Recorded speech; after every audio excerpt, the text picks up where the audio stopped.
got so much motherfucking design on right now. Bring it down, nigga, come out that three old guys. I'm bitches on my line, and you know. Perkenalkan, nama saya dan Bagdas Terus Tembunan dengan NIM 2301036061. Di sini saya akan mempresentasikan tugas video saya. Secara luas, konstitusi mencakup aturan-aturan baik yang tertulis maupun tidak tertulis yang menentukan struktur dan operasi lembaga-lembaga negara. Konstitusi adalah seperangkat aturan yang berisi ketentuan tentang bagaimana pemerintah diatur dan dijalankan. Karena aturan-aturan ini mengatur hal yang sangat mendasar dalam suatu negara. Konstitusi dianggap sebagai hukum dasar yang menjadi pedoman dalam menjalankan negara. Tantangan konstitusional Undang-Undang Dasar 1945 meliputi pembagian kekuasaan antara badan legislatif, eksekutif, dan yudikatif. Pembuatan dan pengaturan hukum dan pengaturan prosedur pengubahan UUD Undang-Undang Dasar 1945. Dalam Undang-Undang Dasar Negara 1945 terdapat pasal yang memiliki penafsiran bervariasi dan membuka peluang penyelenggaraan negara yang otoriter, sentralistik, tertutup, dan korupsi, kolusi, dan nepotisme atau yang disebut dengan KKN. Tuntutan perubahan Undang-Undang Dasar Negara Republik Indonesia 1945 menjadi kebutuhan bersama bangsa Indonesia. Oleh karena itu, MPR melakukan perubahan terhadap 4 kali perubahan. MPR merupakan perubahan Undang-Undang Dasar 1945 dalam serangkaian tahapan yang mencakup sidang umum MPR tahun 1999 serta sidang tahunan MPR tahun 2000, 2001, dan 2002. Penegakan dan perlindungan nilai dan norma konstitusional dalam sistem hukum Indonesia. Penegakan dan pemeliharaan nilai dan norma konstitusional dalam sistem hukum Indonesia merupakan tanggung jawab Mahkamah Konstitusi. Fungsinya tidak hanya sebagai penjaga dan pembimbing demokrasi, tetapi juga sebagai otoritas tertinggi dalam penafsiran Undang-Undang Dasar 1945. Negara modern yang berlandaskan prinsip hukum umumnya mengadopsi konsep Mahkamah Konstitusi dalam struktur ketatanegaraan. Hal ini terwujud dengan mendirikan lembaga Mahkamah Agung atau mengintegrasikannya ke dalam wewenang Mahkamah Agung yang sudah ada sebelumnya. Secara umum ada 2 sistem digunakan terkait perubahan konstitusi. Pertama, penggantian konstitusi secara menyeluruh, di mana konstitusi yang baru menggantikan konstitusi yang lama sepenuhnya. Sekian presentasi dari saya ucapkan terima kasih.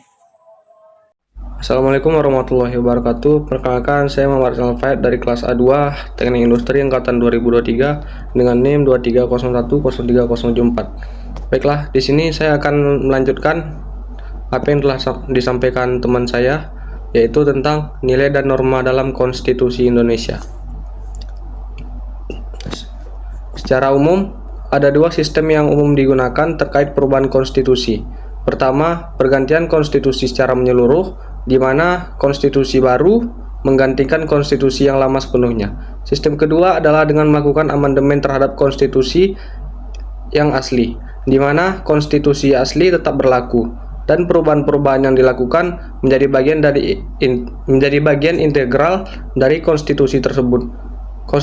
Konstitusi suatu negara adalah seperangkat hukum yang menetapkan struktur, fungsi, dan kewenangan pemerintah serta hak individu suatu negara. Peran dan norma konstitusional dalam menentukan tujuan negara.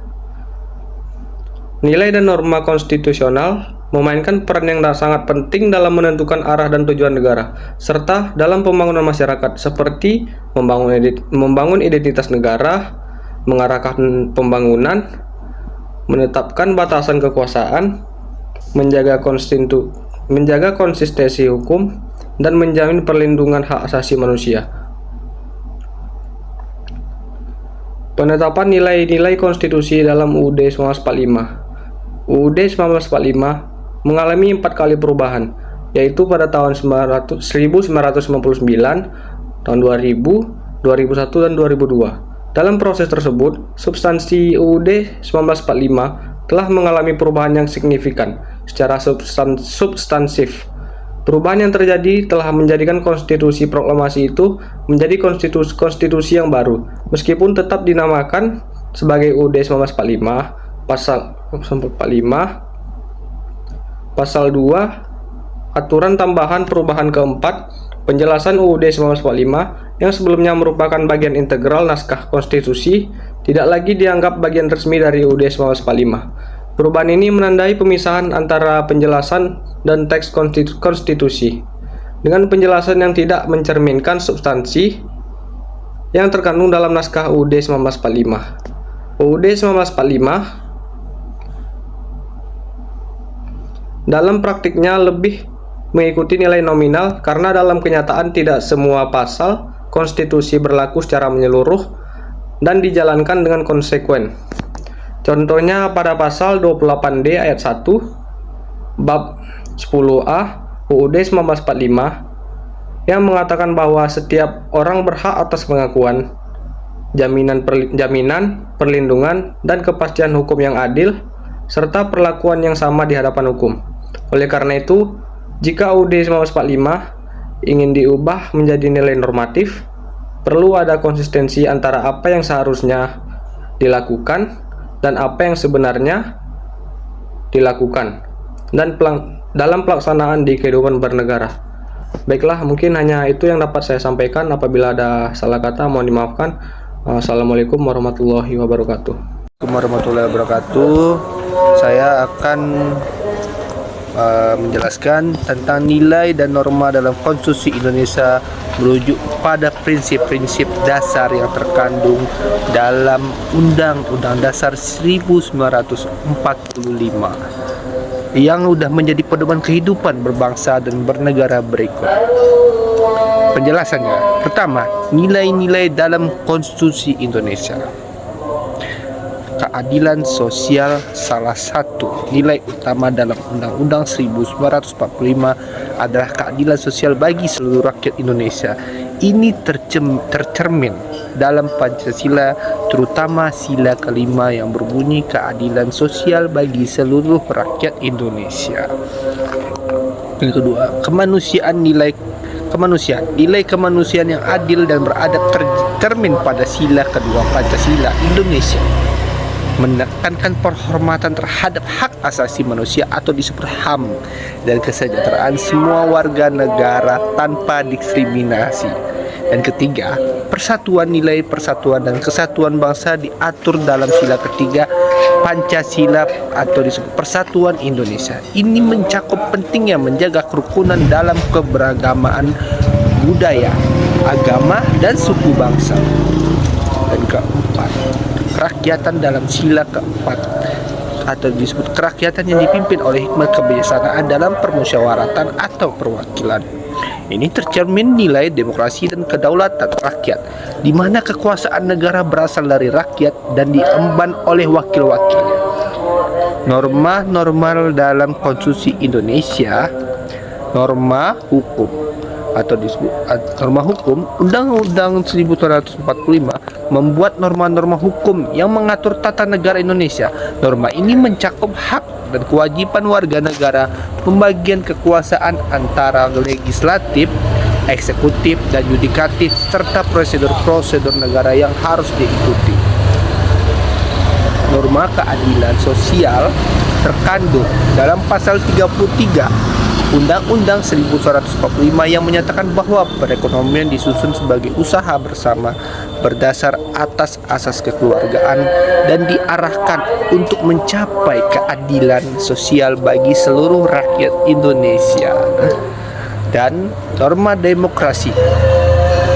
Undang-Undang 1945 mengatur mekanisme demokrasi seperti pemilihan umum, kebebasan berbicara, hak memilih dan dipilih, serta jaminan kebebasan berorganisasi dan berserikat. Ini terlihat dalam pasal 27 ayat 1 yang menyatakan bahwa semua warga negara bersama kedudukannya di dalam hukum dan pemerintahan. Secara keseluruhan, nilai dan norma dalam konstitusi Indonesia mengedepankan prinsip-prinsip kemanusiaan, keadilan, persatuan, dan demokrasi yang harus dijaga dan diterapkan dalam kehidupan berbangsa dan bernegara. Hanya itu yang saya bisa jelaskan. Kurang lebihnya mohon maaf. Assalamualaikum warahmatullahi wabarakatuh.